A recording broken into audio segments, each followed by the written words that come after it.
Hello everyone, welcome back to It's a New Channel. I have one more day of classes tomorrow and then I'm officially done with uni. Isn't that crazy? I'm gonna graduate and I have no clue what I'm gonna do with my life, but we're gonna see. But that's why I'm making a video right now, because like low-key, I'm done with everything. I'm done with capstone. I'm pretty much done with like 2 of my classes. I just need to do one final paper for my other class and khalas. Inshallah, it will all go well. Alhamdulillah, I'm very grateful, very thankful to have been an NYUAD student. This is my class of 2025 hoodie. It's actually not bad. Free merch, we always love free merch. A lot of people were asking in my last video that they do want to hear some of the things that happened during my study week.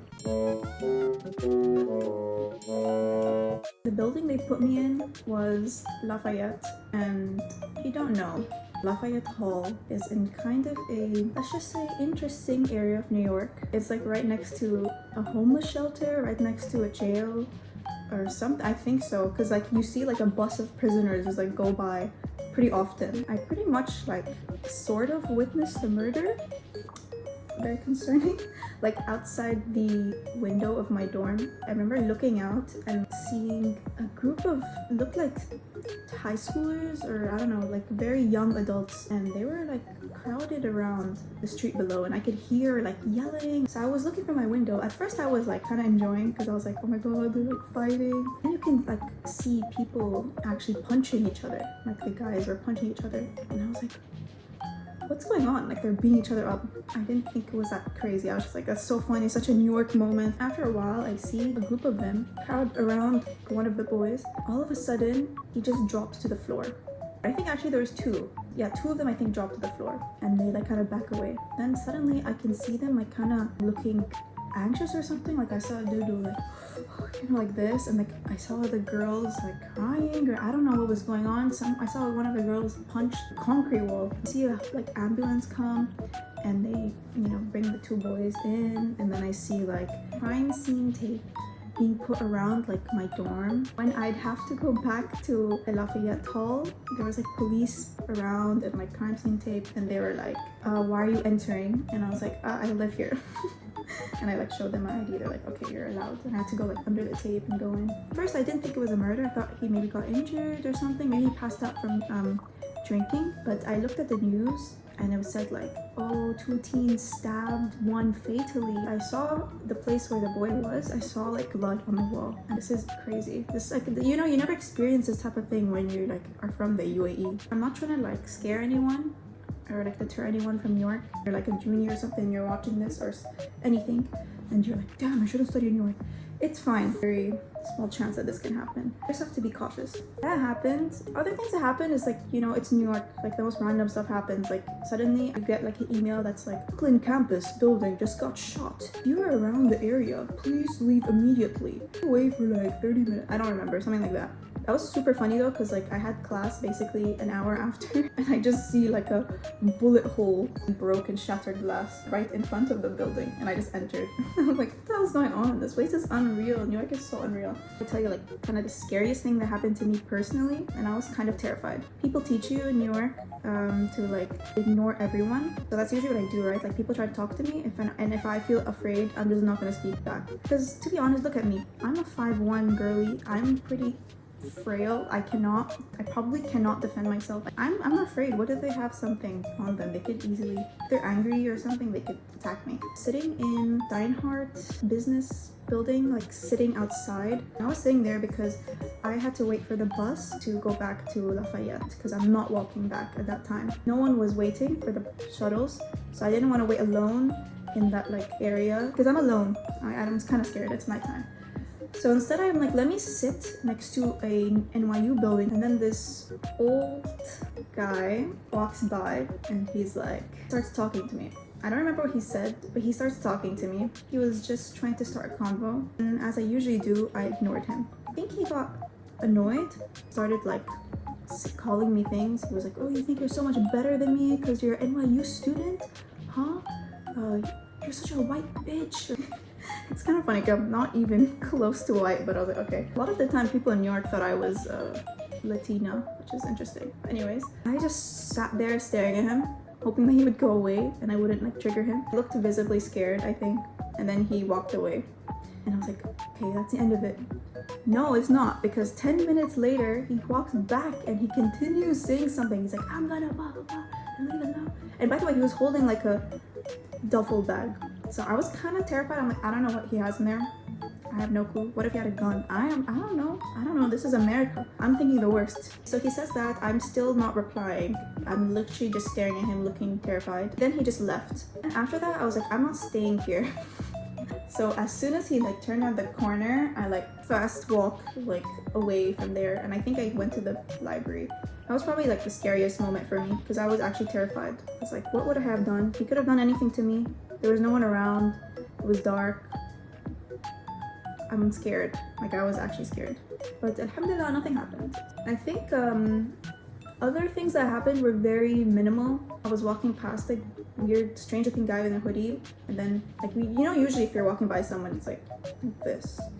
For some reason, by the way, we were kind of like, it was kind of, no one was really around. He all of a sudden was like diagonally going in front of me, and I got really scared.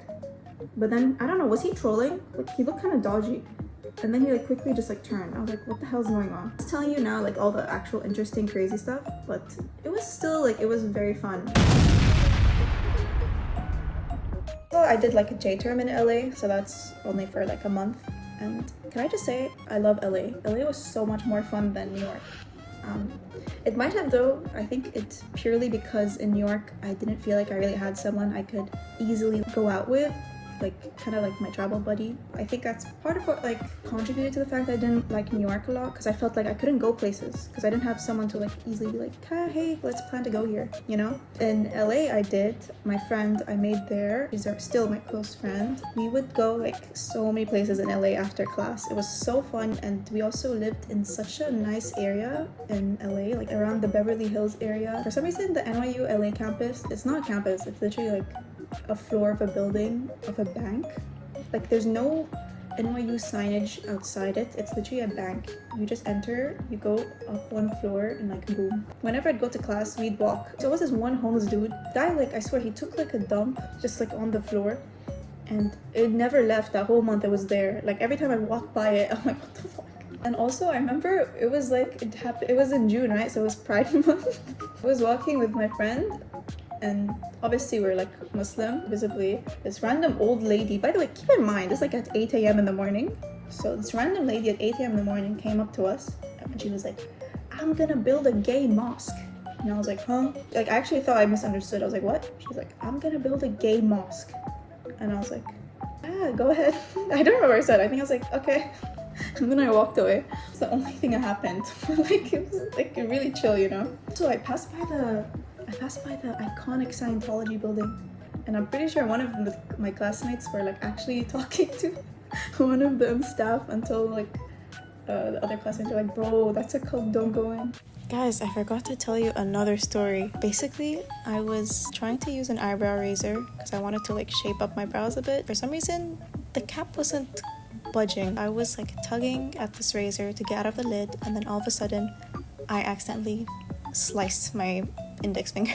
Blood gushing from my finger. I was scared because I couldn't tell how deep the wound was. I thought for a moment I sliced off like a big chunk of my finger. Cut it off, so much blood. I was like, I hate blood, by the way. I call my roommate and I'm like, help me, I sliced my finger, I'm bleeding.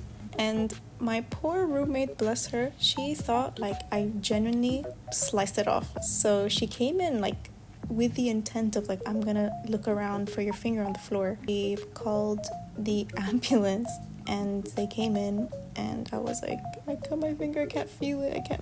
I genuinely couldn't feel my finger. And they were like, miss, calm down, you're just like overreacting. And in my head, I was like, no way. Because to be honest, like I genuinely didn't feel my finger. They're like, you're overreacting, it's fine, you didn't cut anything major. Do you want us to bring you the ambulance? Low-key, I knew I was being dramatic, but for the plot, I was like, yes, please bring in the ambulance. I went in the ambulance just for my finger, and they took me to hospital and they put me in like a wheelchair, and I was sitting there. Genuinely, when I tell you, I felt so bad for my friends. It was like we were staying there until 3 a.m. and it's been hours at this point, and I'm just sitting there with my finger, and I'm like, guys, I feel so bad because we have class on the next day.